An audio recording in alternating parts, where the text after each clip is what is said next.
গাজীপুর কালিয়াকৈরের বিখ্যাত হলো পেঁয়াজু। দৈনিক একটি দোকানে 500 কেজি পেঁয়াজু বিক্রি করা হয়ে থাকে এবং এই বিখ্যাত পেঁয়াজু কেনার জন্য অনেক দূর দূরান্ত থেকে মানুষ ছুটে আসে এই কালিয়াকৈর পেঁয়াজুর দোকানে। কি আছে এই পেঁয়াজুতে যার কারণে এই পেঁয়াজুটা এত বিখ্যাত? আমি বাইবেল থেকে চান্দুরা থেকে কালিয়াকৈর বাজার আসলাম। আসার পরে এই যে আমার পিছনে দেখতে পারতেছেন কালিয়াকৈর মডেল মসজিদ। এই মডেল মসজিদের অপোজিট সাইডে হচ্ছে আপনার পেঁয়াজুর কারখানা, বিখ্যাত সেই পেঁয়াজু।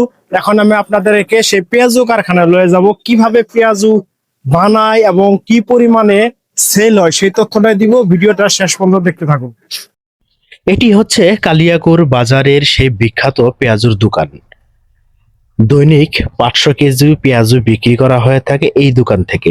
আর এখন সময় দুপুর 2টা, সকাল থেকে রাত 10টা পর্যন্ত এভাবেই সিরিয়াল দিয়ে পেঁয়াজু কিনে থাকে। আর প্রতি কেজি পেঁয়াজু মাত্র 200 টাকা। পেঁয়াজুর দোকানে 4 জন পেঁয়াজু বিক্রেতা বিক্রি করে থাকে এবং এখন আমি আপনাদেরকে নিয়ে যাব কারখানায়, দেখবো কারখানা। সেই বিখ্যাত কালিয়াকৈরের পেঁয়াজু, সেই পেঁয়াজু কারখানায় আমি আসছি। এখন আপনাদের ঘুরে ঘুরে দেখাবো এই পেঁয়াজু কারখানা, কিভাবে পেঁয়াজু তৈরি হয়। ভিডিওটা সম্পূর্ণ দেখুন। এটি হচ্ছে কালিয়াকৈরের বিখ্যাত পেঁয়াজুর কারখানা। আমি এখন বিখ্যাত পেঁয়াজুর কারখানায় চলে এসেছি এবং এই পেঁয়াজু কারখানাতে টোটাল চুলা আছে 8 থেকে 10টা এবং শ্রমিক আছে 16 থেকে 18 জন। প্রতিটি শ্রমিক এখানে অনেক দিন ধরে চাকরি করিতেছে। এক একটা শ্রমিক এক একটা জেলা থেকে এসে তারা ঐক্যবদ্ধভাবে এই পেঁয়াজু কারখানায় চাকরি করে থাকে। প্রতিটি শ্রমিক এক একটা জন এক একটা কাজে নিয়োজিত। কেউ বা ভাজার কাজে নিয়োজিত, কেউ বা গোলার কাজে নিয়োজিত, কেউ বা পেঁয়াজ মরিচ কাটার কাজে লিপ্ত। প্রত্যেকটি শ্রমিকের ভিতরেই আছে আন্তরিকতা। আমি কিছু শ্রমিকদের সাথে কথা বলেছি এবং কথা বলে জানাবো আপনাদেরকে শ্রমিকদের মতামত। হ্যাঁ, এই ভিডিওটা যদি ভালো লাগে অবশ্যই লাইক করবেন, শেয়ার করে দিবেন। আচ্ছা, এখানে কত বছর ধরে কাজ করেন আপনি? 15-20 ধরে পেঁয়াজি বানান। এখানে কতজন শ্রমিক কাজ করেন আপনারা? 15 থেকে 16 জন শুধু পেঁয়াজি বানান। দৈনিক কত মন পেঁয়াজি বানান?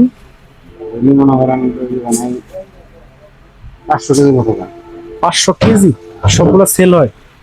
এখানে কি দূর থেকে লোকজন এসে অর্ডার দেয়? অনেক অনেক দূর চাই, মনে করেন 12.5 তাহলে এখানে আপনার এত জনপ্রিয় হওয়ার কারণ কি পেঁয়াজুটার?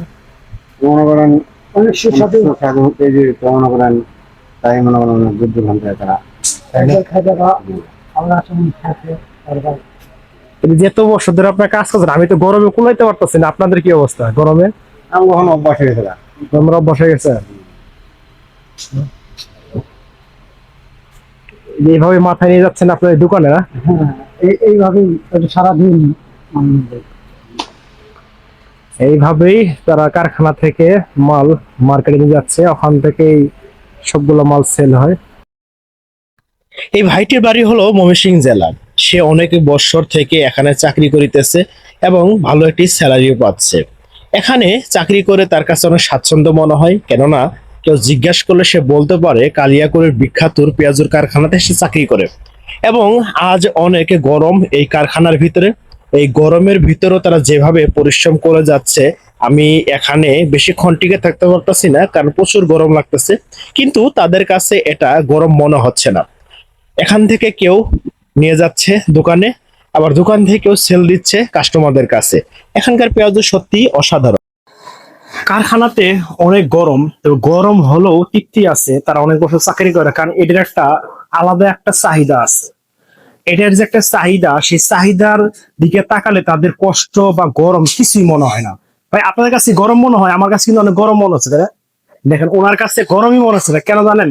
কারণ উনি কষ্ট করে বানানোর পরও যে মানুষ এটা তৃপ্তি করে খায়, যে একটা চাহিদা, এই মানুষের শান্তিতে তাদের একটা শান্তি আসে, অন্যরকম একটা ফিল আসে। আমি খাচ্ছি, দেখাচ্ছি আপনাদের। সত্যি অন্যরকম একটা টেস্ট আছে। যতক্ষণ আমি কারখানাতে আছি তখন আমি দেখতে পাচ্ছি যে কিছুক্ষণ পর পরেই দোকান থেকে কিছু লোক এসে তারা এরকম খাসিতে করে পেঁয়াজও নিয়ে যাচ্ছে দোকানে, কারণ দোকানে যা নিয়ে যাচ্ছে তা তাৎক্ষণিক সেল হয়ে যাচ্ছে। এরকম 3 থেকে 4 জন শ্রমিক আছে তারা শুধু কারখানা থেকে দোকান অবধি নিয়ে যাবে। তাদের কাজই হলো নিয়ে যাওয়া এবং আনা, এবং কিছু শ্রমিক আছে তারা দোকানে বিক্রি করবে, এবং 16 থেকে 17 জন শ্রমিক আছে তারা শুধু কারখানাতে এরকম তৈরি করবে। তা আমি কিছুক্ষণ পর্ব দেখতে পাচ্ছি এক একটা কড়াই থেকে পেঁয়াজু ঢালা হচ্ছে এবং কিছু শ্রমিক আসে নিয়ে যাচ্ছে। এইভাবে প্রতিটি ঘন্টায় এইভাবে তারা অনেকে পেঁয়াজু তৈরি করে থাকে, এবং এই পেঁয়াজু কারখানাতে এত সুস্বাদু পেঁয়াজু আপনি যদি না খান তো বুঝতে পারবেন না, কেননা প্রতিটি জেলায় কোনো না কোনো কিছু কারণে বিখ্যাত। আর এটি গাজীপুর জেলায় কালিয়াকৈর থানায় শুধু পেঁয়াজের জন্যই বিখ্যাত। এই বাজারে যদি আপনি আসেন তো অবশ্যই পেঁয়াজের কথা বললে আপনাকে সরাসরি সেই বিখ্যাত পেঁয়াজের দোকানে নিয়ে কারখানাতে সেই বিখ্যাত পেঁয়াজ আমি খাচ্ছি। আসলে এটার যে টেস্ট অন্য অন্য এলাকার টেস্টের সাথে মিলবে না। তা আপনারা খাবেন, আসবেন, দেখবেন এই কালিয়াকৈর বাজার। এবং এই কালিয়াকৈর বিখ্যাত পেঁয়াজুর কারখানা আপনাদেরকে দেখালাম, আর এটি হচ্ছে কালিয়াকৈর বাজার। আর এই কালিয়াকৈর বাজারে যদি আপনি যে কোনো প্রান্ত থেকে এসে বলেন যে বিখ্যাত পেঁয়াজুর দোকানে যাব, আর ঠিক তেমনি এই মডেল মসজিদের বিপরীত সাইডে হচ্ছে সেই বিখ্যাত পেঁয়াজুর দোকান। এবং এই কালিয়াকৈর বাজারে শুধু পেঁয়াজুই যে বিখ্যাত তেমন কিছুটা নয়। এই কালিয়াকৈর বাজারে আপনি গ্রামীণ বাজার থেকে শুরু করে সব ধরনের পণ্যই পাবেন এই বাজারে। তো যদি পেঁয়াজুর কারখানায় চলে আসেন তবে এই কালিয়াকৈর বাজারটাও ঘুরে যাবেন, কারণ কালিয়াকৈর বাজারে রাস্তার আইল্যান্ডের উপর এভাবেই চলিতেছে বেচা কিনা বা কাঁচামালের দোকান, যেটা অন্য কোথাও আছে কিনা আমি জানি না। এবং এই কালিয়াকৈর বাজারে এই বাজার দেখার পাশাপাশি আপনি আরেকটা জিনিস দেখতে পারবেন, সেটা হলো মাছ। কারণ কালিয়াকৈর অনেক পরিমাণ মাছ উঠে এবং রাস্তার দুপাশে এত পরিমাণ মাছ উঠে যে আপনি রাস্তা দিয়ে যখন যাবেন তখন আপনার চোখ জুড়িয়ে যাবে, কারণ এখানে সব ধরনের মাছ পাওয়া যায়, ছোট বড় সকল ধরনের মাছ পাওয়া যায় খুব স্বল্প মূল্যে। এবং এই কালিয়াকৈর বাজারে গরুগুস বিক্রি হয় খুব স্বল্প মূল্যে, এবং গরুগুসের দোকান আছে প্রায় 16 থেকে 17টি, যেটাকে গুস্তপাড়া বলেও চিনে থাকে।